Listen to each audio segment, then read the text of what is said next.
And have you heard what billionaire real estate investor said? Warren Buffett. American banks full of what he said were bad loans as property prices fall. Please elaborate on what's going on. Yeah, the buildings don't go away, but the owners do. Well, but most people like to buy with non-recourse.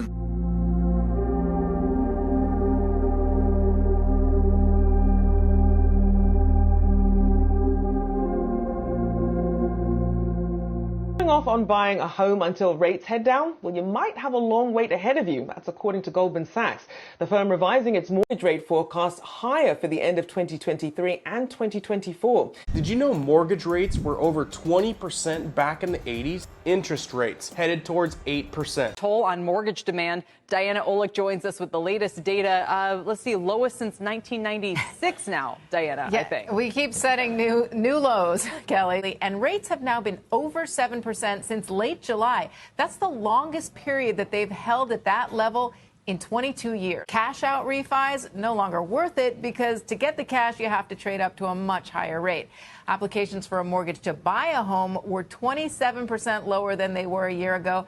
And while that has all to do with higher mortgage rates, it also has to do with low inventory and home prices, which, would you believe, are back on the rise again. And did you know that mortgage demand is at its lowest point since 1996? It sure in the heck ain't the end of the world, but for people that are buying homes right now are probably people that shouldn't have owned homes to begin with. Will it really happen? The de-dollarization crushing the working class of America? Mortgage rates still climbing this last week, with the average rate of a popular 30-year fixed mortgage rose to 7.72% on Tuesday, according to Mortgage News Daily. That's right, things are getting crazier and faster. In fact, people are paying on average $1,000 more on a mortgage than they did in the peak of the demic. You wanna know how bad it's gonna get? Keep an eye on this. It'll be a surefire sign. More important information that's gonna shape yours and my future coming right up. Welcome back. And if you're brand new here, welcome to an awesome community where we do prepping tips, emergency preparedness how-tos, and we go over news and awareness stuff you probably want to know about. If you happen to find value in that, be sure to hit the notification bell so you guys can stay up to date. Let's jump into this one. CNBC reports mortgage rate races towards 8% after hitting a high not seen since late 2000. Be sure to stick around in this video and hear what Warren Buffett, the billionaire, has to say.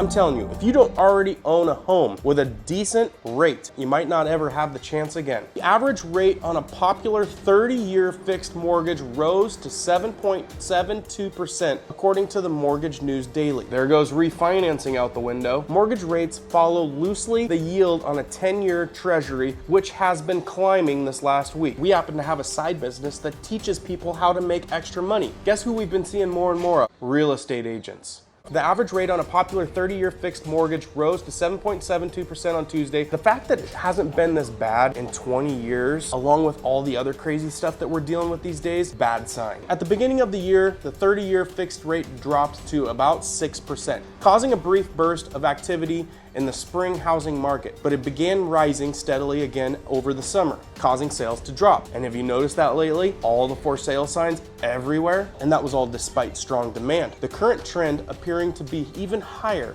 with the possibility of rates crossing over 8%.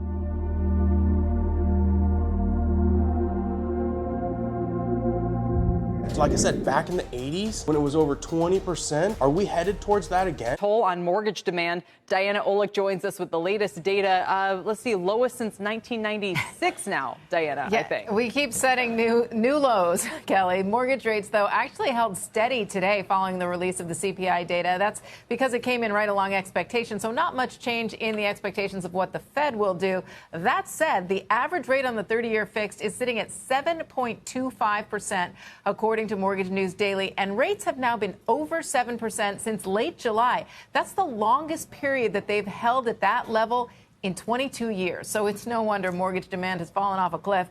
Total application volume is now sitting, as she said, at the lowest level since 1996. Refi demand is next to nothing because there are very few borrowers who have rates higher than today's and could therefore benefit. In fact, Refis now make up just 10% of all originations, that according to Black Knight.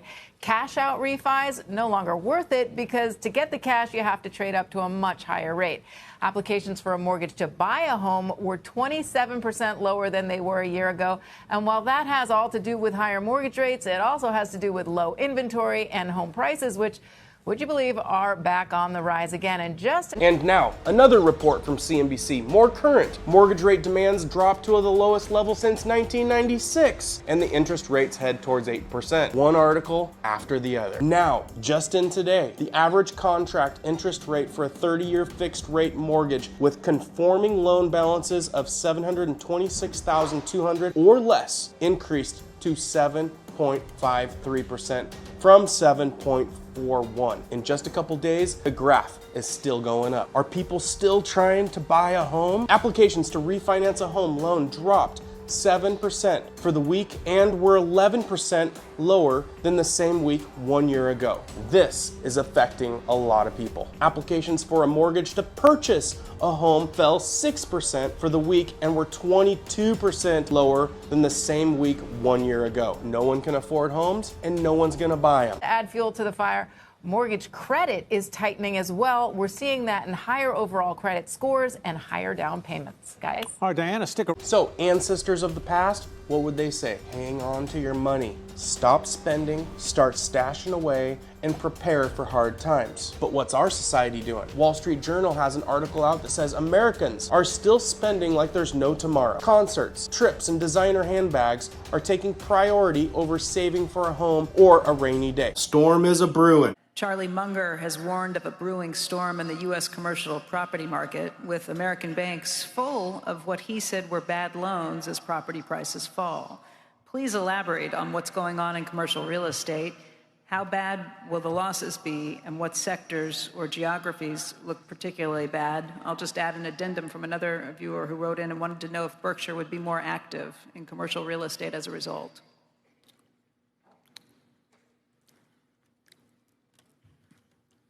Well, Berkshire's never been very active in commercial real estate.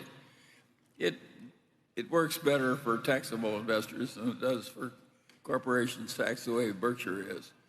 So I don't anticipate huge effects on Berkshire, but I do think that the hollowing out of the downtowns in the United States and elsewhere in the world is going to be quite significant and quite unpleasant. I think the country will get through it all right, but as they say, it will often involve a different set of owners. And you know what he said? Buildings don't go away, but owners do. It's going to be different and a different set of owners. Yeah, the buildings don't go away, but The owners do. well, but most people like to buy with non-recourse in real estate, and one time I asked Charlie, there was some real estate guy we were talking to, and how do they decide how much a building like this is worth? And the answer is it's whatever they can borrow without signing their name. And if you look at real estate generally, you'll understand what the phenomena that's happening if you remind yourself that that's the attitude of most people that have become big in the real estate business, and it does mean then that the lenders are the ones that get the property, and of course they don't want the property usually, so then the real estate operator counts on negotiating with them, and the banks tend to extend and pretend, and there's all kinds of activities that rise out of commercial real estate development, which occurs on a big scale, but it all has consequences, and I think we are starting to see the consequences of people who could borrow at 2.5% and find out it doesn't work at current rates, and they hand it back to somebody that gave them all the money they needed to build it. So what's to come and what am I not gonna do? Well, with rates being that bad, forecasts saying that it's not gonna get any better. I've seen some forecasts across the globe saying that it could go past 10% in the next couple years. You're not gonna catch me financing a thing. Definitely a good time to save your money and play it safe. I mean, there's a reason why gold sales are through the roof. There's a reason why silver sales are through the roof. People are buying that stuff because they don't trust where things are going. We're going into debt faster than you can shake a stick. Leadership has definitely been better. So unless you have a lot of money and that monthly bill won't even cause a dent in your finances, it might be a good time to push pause on the old house hunting, unless you're trying to find those diamonds in the rough type of deals, flipper deals. You're always going to be able to find those. Anyway, I've read a few questions down in the comment regarding where is the interest rates going on mortgages, what the heck's going on, and what should we do? Well, there's the news on mortgage rates. Not looking so good and not headed anywhere good either. Not much more to say on that topic, but a lot more topics to come. So stay in tune. Keep prepping, keep learning, keep doing. We'll see you on the next one.